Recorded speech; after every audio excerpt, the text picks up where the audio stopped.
My name is John. I'm just an average real estate salesperson, still a regular employee after 15 years of service. At 35, I'm single, without a girlfriend or friends. I'm not very savvy and lack special skills. Even my junior colleagues outperform me. In a company, I've become quite a burden. That's why you can't close deals. You have to be more assertive, even pushy, to get commitments. After I finished a call with a client, my junior colleague, Kevin, said that to me. Kevin, 4 years my junior and already demonstrating great sales performance since joining the company, is rumored to be the next department head. Ah, right, I'll try that next time. You always say that, John, but you never really take anyone's advice. You've got to learn from the best. His tone was like a boss scolding a junior colleague. Well, it's always been like this, and the performance gap between Kevin and me is quite evident. Haha, sorry. I always manage to get by with a laugh. I do think Kevin has a point. But I just can't bring myself to like the idea of exploiting clients' weaknesses with aggressive tactics. It's not that it's wrong, it's just how things are done, but I've always thought that I wanted to make proposals more in line with what the client needs. And yet, here I am, getting lectured by my junior colleague because my performance doesn't back up my lofty ideals. Then, John, can we talk for a sec? It's not just my junior colleagues who lecture me, but naturally, my superiors too. After lunch, my boss, Kyle, called me out. Kyle, my supervisor and a department head 2 years my senior, has been my direct boss since I joined the company. So, it's fair to say he knows best about my lack of work performance. Earlier, you were getting lectured by Kevin again. When Kyle said that, I replied, yes, that was my response. It's embarrassing to have my boss hear about me being reprimanded by a junior colleague. Well, this is also a usual occurrence. Aren't you ashamed? Being outperformed and even admonished by someone 4 years younger. Don't you want to change, to take action?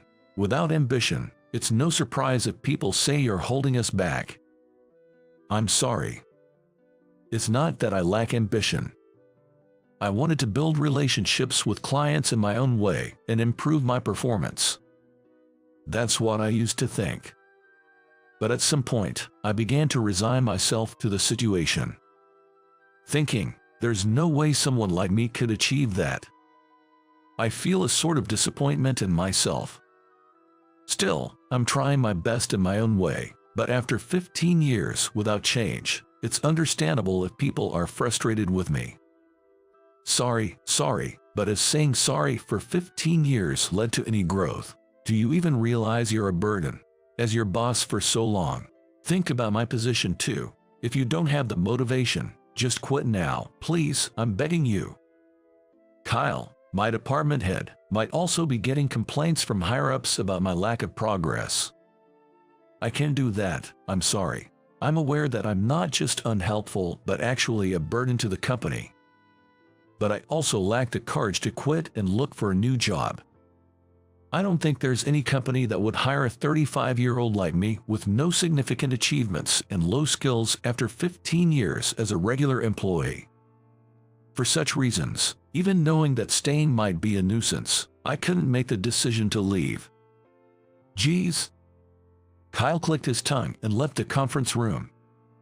Then, one day, Kyle and I went to a subsidiary store for a meeting. The company, in the same industry, has a strong brand and is very dynamic, despite being a subsidiary. As a regular employee, I didn't get many opportunities like this, but today, due to a staff shortage, I got the chance. Mr. Anderson. Hello, I'm Shane, the manager here. Nice to meet you. The man who greeted me with a smile and a business card was a fresh-faced young man. Later, learning he was only 30 and already a manager impressed me. He was competent, polite to someone like me, and exuded a wonderful personality. He was the exact opposite of me, a truly dazzling presence. Most of the meeting was between Kyle and Shane, and I struggled just to follow the conversation. I felt utterly useless, wondering why I was even there. Kyle, and probably Shane too, must have sensed it. The more I thought about it, the more I sweated, making it even harder to concentrate. Just when the conversation seemed to be winding down, my work phone rang, and it was a client. When I checked with Shane if I could take the call, he said, "Of course, don't worry," so I answered immediately. The call was about changing an appointment for a contract explanation at the client's home. I responded while checking my schedule. After ending the call and about to return to the meeting. "Why did you agree to that?" Kyle, looking displeased, asked me that. Confused, I looked at him with wide eyes. You can't just keep accommodating every request from clients. If they think they can get anything they want, they'll keep calling for trivial things. That'll slow down our work and burden us. Do you understand? Even for small things. Don't always accommodate the client. Run things at our pace. I've told you this so many times. Why don't you get it? That's why you're still a regular employee. Inefficient as ever. In front of Shane, Kyle lectured me just like he always did. Indeed, Kyle was right in this regard. I had been told this many times. But I've always had trouble accepting this. But the clients have their own circumstances too. If it's possible to adjust for them, shouldn't we? I timidly tried to counter. But Kyle invariably responded, "Who cares about their circumstances? Our prior commitments should take precedence." In the end, I couldn't argue back and just apologized, "I'm sorry." Then Kyle's phone rang, and he hurried out of the room. That left me and Shane alone in the meeting room. Shane then broke the silence, saying, "Are you always given such guidance?" He looked genuinely surprised. And rightfully so.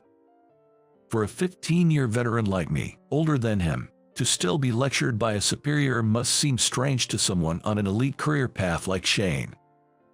I felt so embarrassed and pathetic, I couldn't face Shane. Yes, that's how it is. It's pathetic, I know, especially at 35, but somehow, I just can't get on board with that way of thinking. Maybe I'm just not cut out for sales. I understand that being efficient would make work smoother, but I always end up wanting to prioritize the clients. That's why I'm perpetually at the bottom in performance and still a regular employee. I'm sorry. I answered with a laugh, trying to hide my embarrassment. I guess I was using self-deprecation and humor to shield myself, laughing off being lectured at my age and being a burden as a regular employee. But then, Shane said something unexpected. "Don't apologize. I think that's very admirable." His words were so surprising that I must have looked quite foolish. "What?" After my bewildered reaction, Shane continued. "I'm sorry if this sounds presumptuous, but I share the same view as you, Mr. Anderson. I believe that there's nothing more important in customer service than being attentive to the client's needs." Hearing someone say this was a first for me in my 15 years of working. Really, I was so happy that I leaned forward without thinking. Really, I had a similar experience when I was a newcomer. Shane began sharing stories about his own struggles and conflicts, similar to mine, from his early days until now. Listening to his incredible journey to becoming a young manager, I felt an immense sense of joy. And gradually, I felt more encouraged. But I don't have the confidence to overcome obstacles like you, Shane. I feel like I've reached my limits in terms of my abilities. However, talking to you today has been really great. It makes me want to keep trying and do what I can. I sincerely express my gratitude. We exchanged contact information after Shane suggested it. After that, Kyle returned and we continued the meeting as usual, but my heart felt lighter. Over time, Shane and I grew closer, going out for drinks occasionally. Despite being my junior, he respected me and seemed to restore something like my lost self-esteem. Though our ages were quite different, it felt like I had made a friend for the first time. Then, one day while drinking as usual, Shane said something. "Mr. Anderson, I know this is a big ask, but would it be difficult for you to join our company?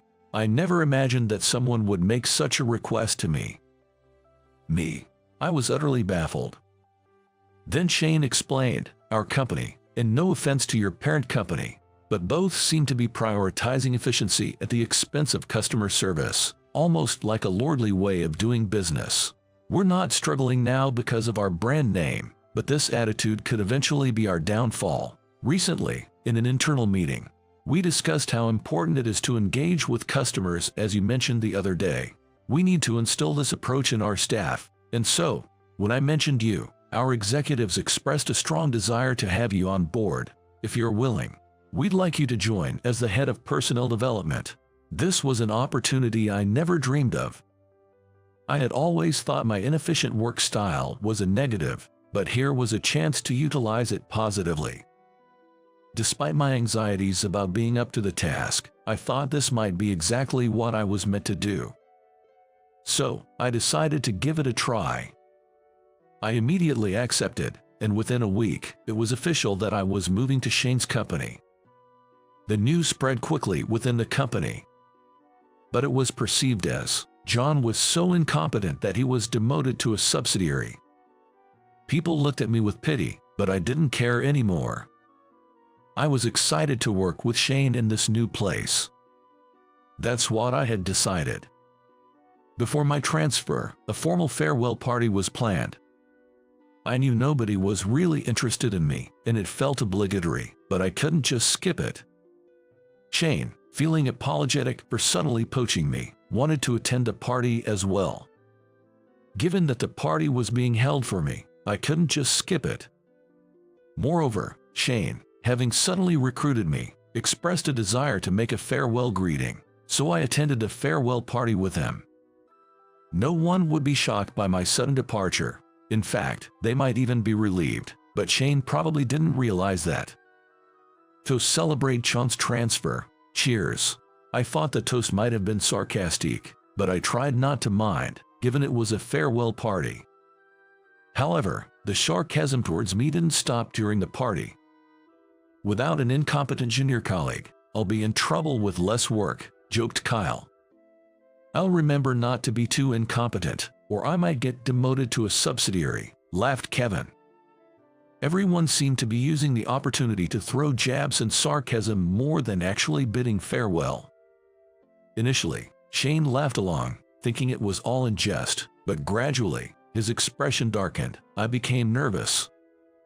I feared Shane might regret recruiting me, knowing how unpopular I was. After Kyle jokingly thanked Shane for taking on their big burden, saying, "It's clear that Shane is a young man with a generous heart and a spirit of volunteerism," Shane, who had been sitting quietly, stood up and responded, "Not at all. It is me who should be thanking you, Kyle, and everyone here, for your spirit of volunteerism." Kyle looked puzzled at his words. Shane continued, "To willingly let go of a person as exceptional as Mr. Anderson, who is outstanding as a human being, requires a generous heart indeed. Thank you very much."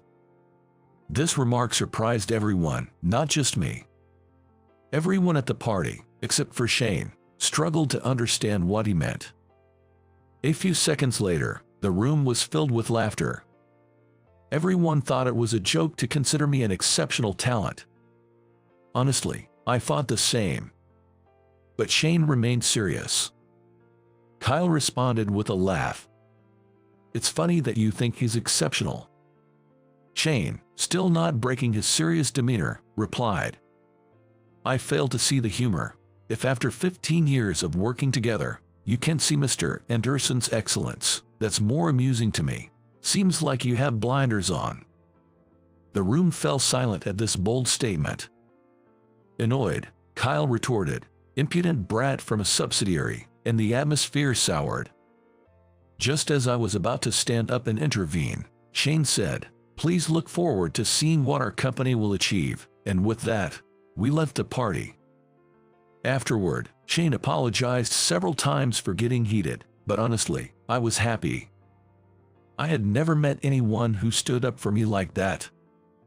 What's incredible is that Shane followed through on the bold stance he took that day. As the head of personal development, I did everything I could to meet Shane's expectations. I conveyed one simple message: being attentive to clients benefits both them and the company. This philosophy gradually became ingrained in our staff, leading to significant growth in sales. 5 years later, our subsidiary surpassed the parent company I used to work for. Seeing Kyle and others from the parent company now coming to us for training with a look of regret is something I'll never forget. 10 years have passed since then. I'm still working with Shane, as always.